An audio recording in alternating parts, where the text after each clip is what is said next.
Welcome to Crime Time News, JA News and Entertainment with a buzz. The video that you saw at the start of this is a video that has been making its round on social media in which some persons parked their vehicle at the waterfront, went to Gloria's, that is that seafood restaurants. However, while they were inside enjoying the food, enjoying the scenery, some men broke into the vehicle. Of course, I showed you the speed up version. The video is about 3 minutes or so. So I sped it up about 4 times.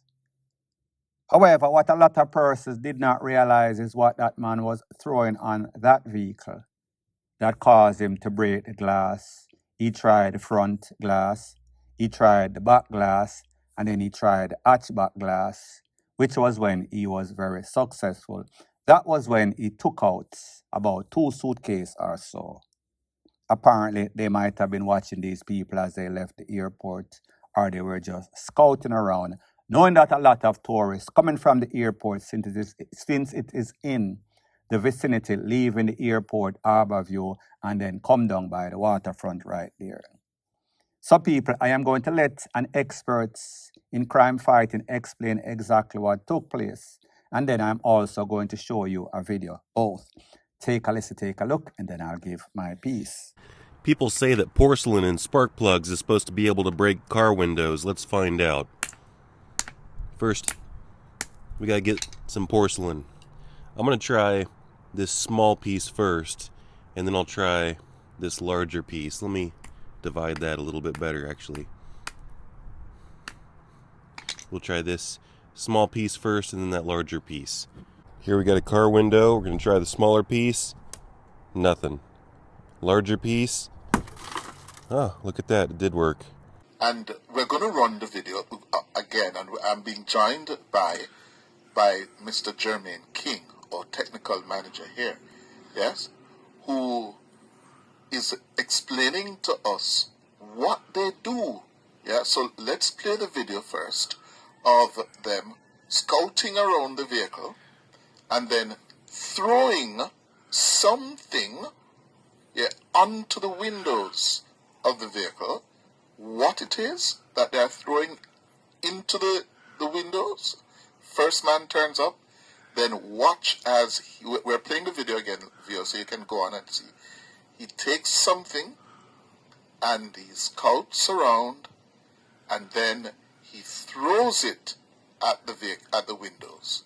Yes, King, explain to me what he's doing. There he goes. He throws it onto the window. Okay, Cliff. Morning, listeners. Good morning, viewers. And okay, so what he's doing, they normally work in 2s and 3s.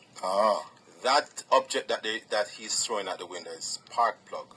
What he do, take the spark plug, yes, break it into fragments, yes, and then the small fragments he throws it at the window, and it shatters the window. Oh. So he can just push his hand in and take whatever it is that's inside. But they normally work in 2s and 3s. I've seen this video, and I think there's a third person involved in this crime. So people, you saw the short version, and then you hear from the experts.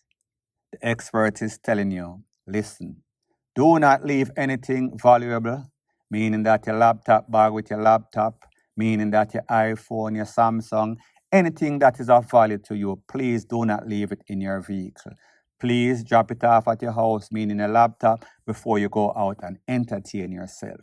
If you're coming from the airport, the first thing that you want to do, put your luggage in a very safe and secure place, because these people, they are lurking and they're just looking for an opportunity to pounce.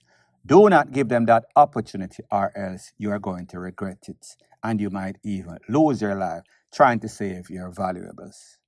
So take sleep and mark death. Point blank and period. So the next thing that is popping in the news is based off an accident that took place in Fairfield. Fairfield is in Montego Bay, St. James, where it is said that a taxi hit a next vehicle. That vehicle and the taxi was damaged. You could clearly see the taxi was in the middle of the median. You are supposed to drive on either side of the median, the left side, right side, east, west, north, south. However, You're never supposed to be in the middle of the median, especially if you're going to clot into one of those concrete barriers. People, like we say, when it comes to Jamaica, everybody's always in some sorts of mad haste to get to somewhere.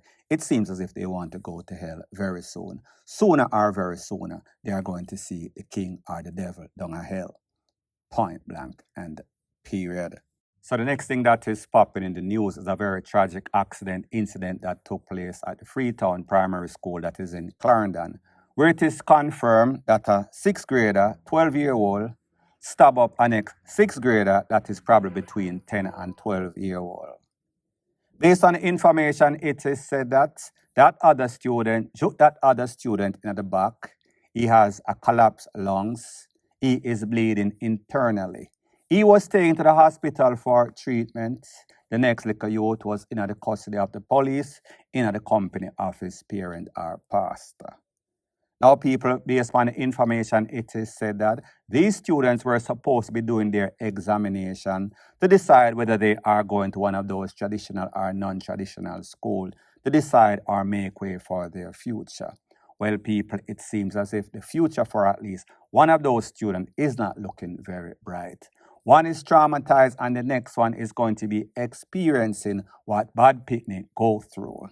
I am going to let you take a look at exactly what the mother has to say as it pertains to her son, and then I am going to give my piece.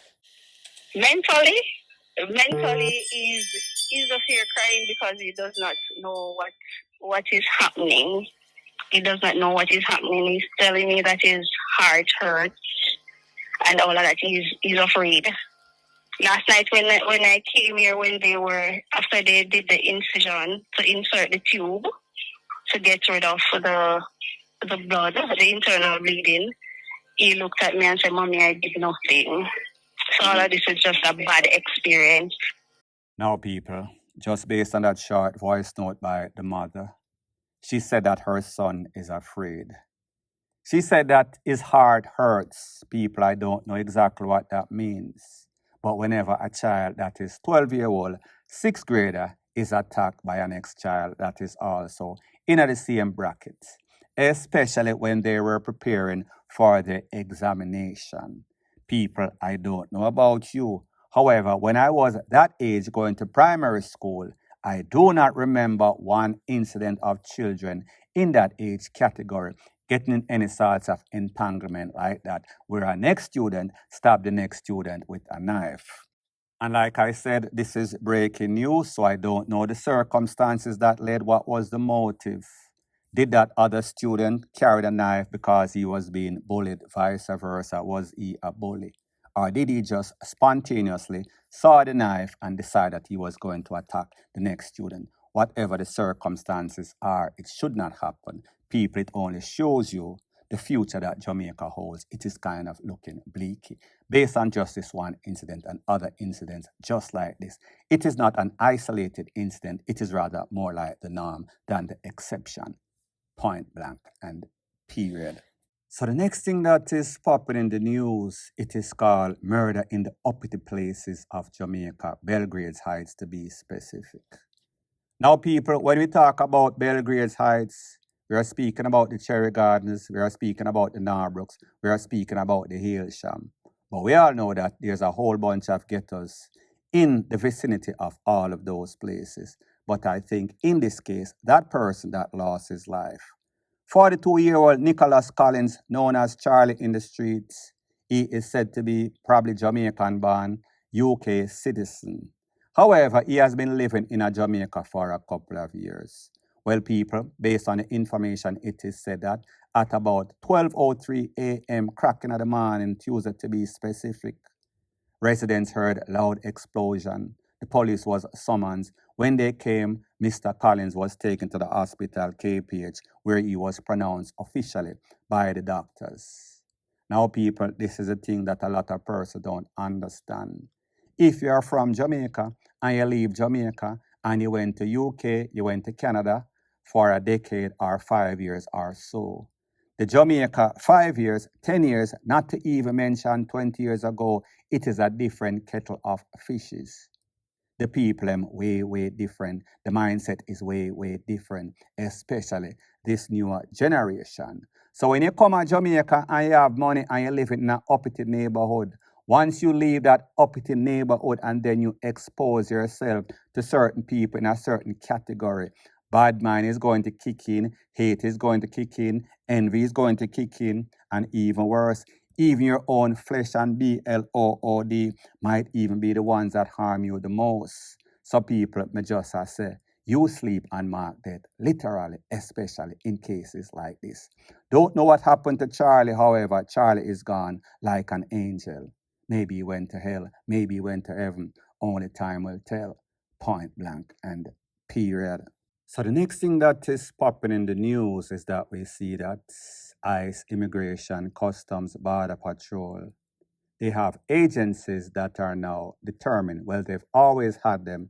However, them kind of step it up now. These agencies, fresh case, 2023, 2024, 2025. Cold cases, back in the 1980s, 1990s, 2000.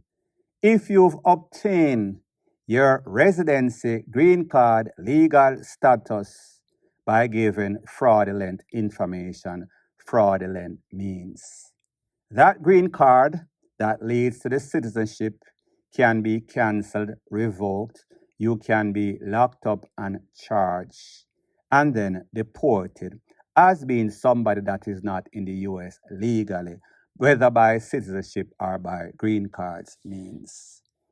I am going to let you hear a case that happened back in 2023 of a Cuban national, 71-year-old at the time when he was arrested, and how it is said that he lied on his application. He was a part of the Cuban intelligence, and if there's one thing that we know about Cuba and America, they don't trust them just like how them don't trust Russia. Well, that was before Mr. Chumps. So people, take a listen, take a look, and then I'll give my piece. A Cuban national who allegedly gained legal permanent resident status in the United States through fraudulent means has been arrested by the United States Immigration and Customs Enforcement, ICE, in collaboration with the Federal Bureau of Investigations, FBI. ICE said 71-year-old Tomas Emilio Hernandez Cruz from West Park, Miami, Florida, was arrested at his residence after an investigation into fraudulent claims he made on his immigration application. In September 2023, ICE said its Homeland Security Investigations Document and Benefit Fraud Task Force, alongside FBI Miami Division, initiated an investigation regarding inconsistencies in Hernandez Cruz's immigration application that warranted further investigation. During the investigation, ICE said it was determined that Hernandez Cruz was a member of Cuban intelligence at various high-level posts overseas. It said Hernandez Cruz was arrested and processed and remains in custody pending removal proceedings. Now, people, this is called You Sleep and Mark Death. What this means, if you got your green card and then your citizenship, if you're just a green card holder and you know that you might have lied, you know that you might have had some sorts of business marriage, you know that you might have gotten in some sorts of trouble, and you fail to divulge that information, it could lead to your green card that led to your citizenship both being revoked. And it does not matter if it is fresh or cold case, just like how them have murder cold case, Immigration ICE now has a department that investigate older cases, also new case. That means if you know, say you get your papers by shaky means, maybe you might want to chill for a couple of years or so, or until Mr. Chumps is out of office. Because these people are idle, these people are insy, these people are checking out everything. They are trying to deport everybody from A to Z. Nobody is safe unless you got your paperwork under not so fraudulent means. Point blank and period. So the next thing that is popping in the news is that we see that a lot of persons, green card holders, have been having problem traveling from anywhere out of the United States back home to the United States. A lot of them are being questioned and a lot of them are being forced under duress to sign some documentation saying that they give up their citizenship or their residency, green card, my bad. There's also cases in which they are being told that, listen, because it expired your green card, you are no longer a permanent resident. Well, people, I am going to let a professional explain everything in intricate details that once you're a permanent resident and gain it through meaningful legal status, you're always a permanent resident. Even if the card expires, that status does not expire. So I want you to take a look to what one of those legal minds had to say when they are giving advice as it pertains to your status as a legal green card holder. Or if you go to the airport and you come under any sorts of question and force under duress to sign some documentation saying that you're giving up your status. Take a look, and then I'll give my piece. You get a green card, it's called a permanent resident card for a reason. So your card, originally you get a 2-year card or you get a 10-year card. The card expires. Your status does not expire. So when your 10-year card expires, you are still a lawful permanent resident, regardless of the fact that your card is now expired. If your card is lost, if it's stolen, whatever happens to your card, you still have that status, okay? So there's no truth to it not being indefinite. You can hold permanent residency for as long as you want. There is no requirement by law in the United States that anyone who is a lawful permanent resident needs to file for citizenship within a certain period of time. When you sign that, you're voluntarily giving them your green card and you've lost your right to fight for it. Do not sign it. Have to go before the judge, because even though they'll take your green card at the border, only a judge can take your actual residence. So they can take the card, but they can't lawfully say that you're not a green card holder. If you are in fear, you need to make sure that someone knows your name, has your A number, has your address, your passport information, what to do with your children, etc. So that when you're coming and if they do decide to hold you, that somebody knows who you are and how to look for you. Because sometimes they will detain you.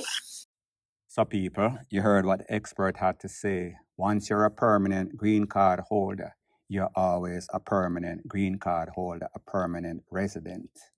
That does not change even if it expires, unless, of course, you violate that green card status, meaning getting any sorts of legal wrangling. So the moral of the story is this: know your rights, exercise those rights. Don't let persons exploit you. Don't be tricked into losing your status, losing your green card.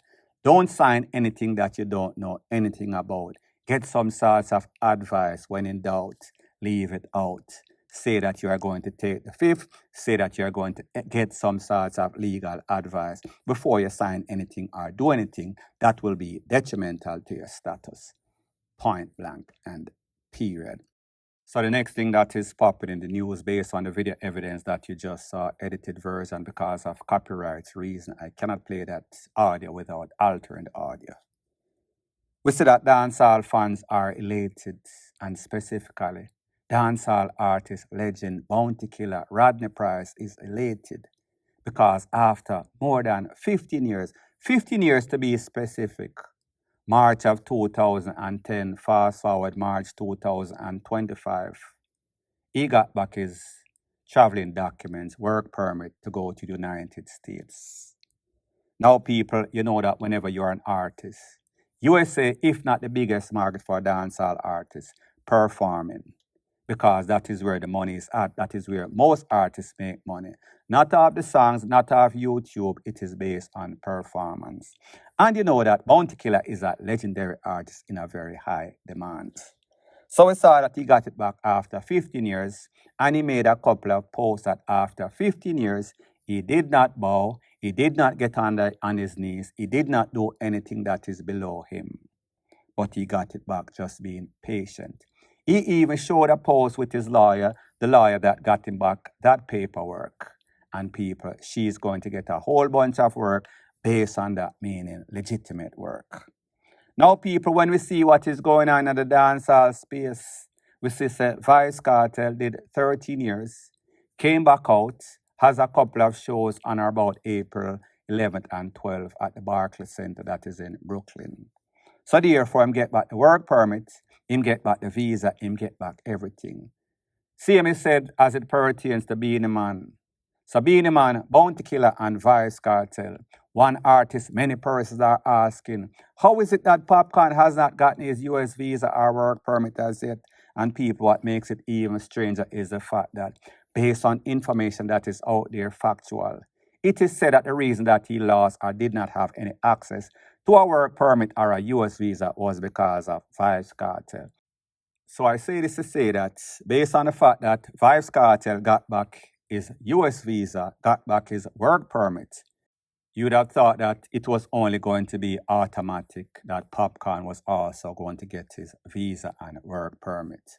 Well, people, it seems as if the powers that are backing Vice Cartel is way, way stronger, way, way more influential, way, way more powerful than Popcorn's power. People, sooner or later, I am sure that Popcorn is going to get a bus with that US visa and work permit. Point blank and period. So anyways, people, thanks once again for checking out my video. If you appreciate videos like these, please show your appreciation by liking, commenting, sharing, and subscribing to my channel. That is how YouTube promotes videos like these to like-minded, sensible persons like yourself. Bless up.